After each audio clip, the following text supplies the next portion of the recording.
প্রথমেই তো তোমাদেরকে বলে দিলাম আমরা কোথায় যাচ্ছি সেজেগুজে। আমরা যাচ্ছি মামা বাড়িতে আইবুড়ো ভাত খেতে। ও রাজার মামা বাড়িতে আমাদের দুজনেরই ইনভিটেশন ছিল আইবুড়ো ভাতের, তাই জন্য আমরা যাচ্ছিলাম আইবুড়ো ভাত খেতে। আর সব সময় আমার রিষড়া যাওয়ার সময় এই যে রাস্তাটা আমার ভীষণ প্রিয়, তাই জন্য আমি এই রাস্তাটা দিয়েই বারবার করে যাই।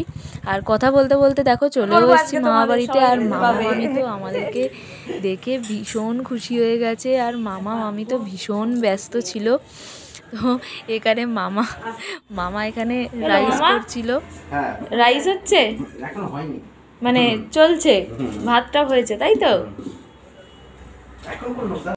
মামা আর মামি আমাদেরকে মানে কি করবে কি দেবে এটা ভেবেই উঠতে পারছিল না। আর এত সুন্দর আয়োজন করছিল যে কি বলবো। আর আমার তো প্রচুর খিদে পেয়ে গেছিলো, তাই জন্য মামাকে বললাম দাও মামা আমি একটু টেস্ট করি, আমি একটু খেয়ে নিই। দিয়ে আমি তো একটু আগেই খেয়ে নিয়েছিলাম কারণ আমার খিদে পেয়ে গেছিলো।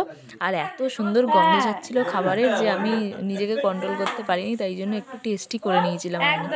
আর এখানে বসে বসে আমরা গল্প করছিলাম, আর ও এখানে গল্প করছিল। আর দেখো আমাদের জন্য কত সুন্দর আয়োজন করেছে মামারা।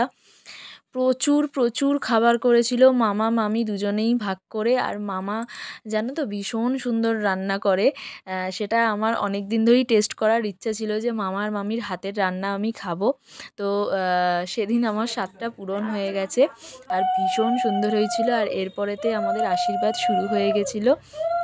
প্রথমে মামি ওকে আশীর্বাদ করছে, তারপরে মামি আমাকে আশীর্বাদ করেছে, এরপরেতে মামা আমাদের দুজনকে আশীর্বাদ করেছে। তো মানে এত সুন্দর করে সাজিয়ে মামি দিয়েছিল যে কি বলবো। আমাদের যেখানে বসবো সেখানে স্পেশালি আলপনা দিয়ে ফুল ছড়িয়ে সুন্দর করে মামি রেডি করে রেখেছিল। আমার তো দেখে ভীষণ ভালো লাগছিলো।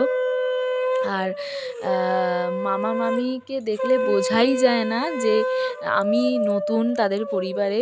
মামা মামি এত আমাকে প্রথম থেকেই ভালোবাসে, কয়েকদিনের পরিচয়েই যে এত মানুষের থেকে ভালোবাসা পাওয়া যায় সেটা এই মানুষগুলোকে না দেখলে সত্যি আমি বুঝতে পারতাম না। আর তোমাদেরকে বলি যে কি কি মামা মামি রান্না করেছিল।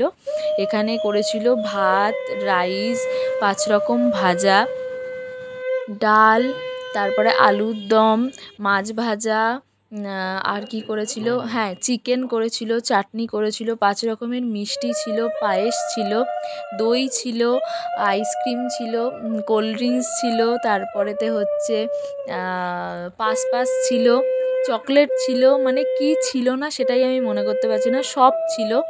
আর স্যালাডও ছিল। হ্যাঁ, সমস্ত কিছু সাজিয়ে গুছিয়ে মামা মামি বিশাল আয়োজন করেছিল। আর প্রতিটা খাবারই এত সুন্দর টেস্ট হয়েছিল যে কি বলবো। আমি তো অনেকক্ষণ সময় ধরে খেয়েছি, কারণ আমি খুব একটা বেশি তাড়াতাড়ি করে তাড়াহুড়ো করে খেতে পারি না। আমি সব কিছুই অল্প অল্প করে সমস্ত কিছু খেয়েছি, সব কিছুই আমি খেয়েছি অল্প অল্প করে। আমি প্রতিটা জায়গাতে তাই করেছি, সব কিছুই অল্প অল্প করে খেয়েছি, কিন্তু সব কিছু খেয়েছি। ভীষণ টেস্ট হয়েছিল, মানে কোনটা ছেড়ে কোনটা কি বলবো বুঝতে পারছি না। আর মামা মামি তো ভীষণ খুশি হয়েছিল আমি গেছিলাম বলে। আমি যতটা না খুশি হয়েছি, সত্যি কথা বলতে কি আমি গেছি বলে মামা আর মামি ভীষণ খুশি হয়েছিল। এটা মানে আমি একটুও বাড়িয়ে বলছি না, সত্যি মানে এত আন্তরিকতা এত ভালোবাসা এটা পাওয়া যায় না, সবাই কিন্তু সেটা দিতে পারে না। কিন্তু ওর থেকে বেশি আমাকে মামা মামি নিয়ে ব্যস্ত ছিল যে আমি কোনটা খাবো। আমাকে বারবার করে বলছিল যে তুমি এটা খাও, ওটা খাও, সেটা খাও। আর আমি যদি না যেতাম মামা মামি খুব কষ্টই পেত। কিন্তু আমি মানে এত কিছুর মধ্যেও আমি সেদিন চেষ্টা করেছিলাম যাওয়ার, চেষ্টা না এটা আমার ইচ্ছাই ছিল যে মামা মামির কাছে যাব, গিয়ে খাওয়া দাওয়া করব। তো যাই হোক, এখানে মামা আমাকে আশীর্বাদ করছে। আর আরেকজন দিদাও ছিল, তার নামটা তো আমি জানি না, তাই জন্য আমি বলতে পারলাম না। সেই দিদাও আমাদেরকে খুবই আশীর্বাদ করেছে, আমাদের দুজনকেই আশীর্বাদ করেছিল, পায়েস খাইয়েছিল। তো ওই দিদাও ভীষণ ভীষণ ভালো ছিল, খুবই ভালো ছিল। মানে আমরা এত আশীর্বাদ পেয়েছি সেদিনকার যে কি বলবো। আমার মানে বেস্ট লেগেছে দিনটা, আমার খুবই ভালো লেগেছে। যে আমার সবথেকে বেশি মানে এটাই ভালো লেগেছে যে তারা আমাদের দুজনকেই সেম দেখেছে, দুজনকেই কোনো মানে দুজনের মধ্যে বাছবিচার করেনি। মামা মামি ওকে খুব সুন্দর একটা গেঞ্জি দিয়েছিল আইবুড়ো ভাত উপলক্ষে, আর আমাকে একটা ভীষণ সুন্দর শাড়ি দিয়েছিল, যে শাড়িটা আমার খুবই পছন্দ হয়েছে। আর কি বলবো, মানে এই যে ছোট ছোট জিনিসগুলো, এই পাওয়াগুলো, এগুলো সবাই দিতে পারে না, সবাই কিন্তু একরকমভাবে দেখতে পারে না। অনেকেই দুচোখো হিসেবে বিচার করে যে ও আমার আপন, এ আমার আপন নয়, এরকমভাবেও বিচার করে। কিন্তু মামা মামির থেকে আমি সেটা কোনো দিনই পাইনি। তারা আমাকে আর ওকে সমানভাবে দেখে, উল্টা আমাকেই বেশি সবসময় প্যাম্পার করে। তো এই যে শাড়িটা, যেটা ভীষণ সুন্দর হয়েছিল, এই শাড়িটা আমি অবশ্যই বিয়ের মধ্যেই পরবো একটা রিচুয়ালে, আমার সেটা ইচ্ছা আছে। তো এই ভিডিওর মাধ্যমে সেটা মামা মামির কাছে পৌঁছবে যে আমি এই শাড়িটা একটা রিচুয়ালেতেই পরবো, সেটা মামা মামি দেখে খুব আনন্দ পাবে। তো যাই হোক, আমরা এখানে খাওয়া দাওয়া শুরু করে দিয়েছিলাম। আর খাওয়া দাওয়া শেষ করে এখানে আমি তো শেষ হয়নি তখনও, ওর শেষ হয়ে গেছিলো। আর তখনও মানে যতক্ষণ আমরা খাইনি, আমাদের খেতে খেতে মোটামুটি 4টে সাড়ে 4টে বেজে গেছিলো, তখনও মামা মামি না খেয়ে বসেছিল আমাদের জন্য, যে তোমরা খেয়ে নাও তারপরে আমরা খাবো। আরো লাইট জ্বালাচ্ছি দেখো।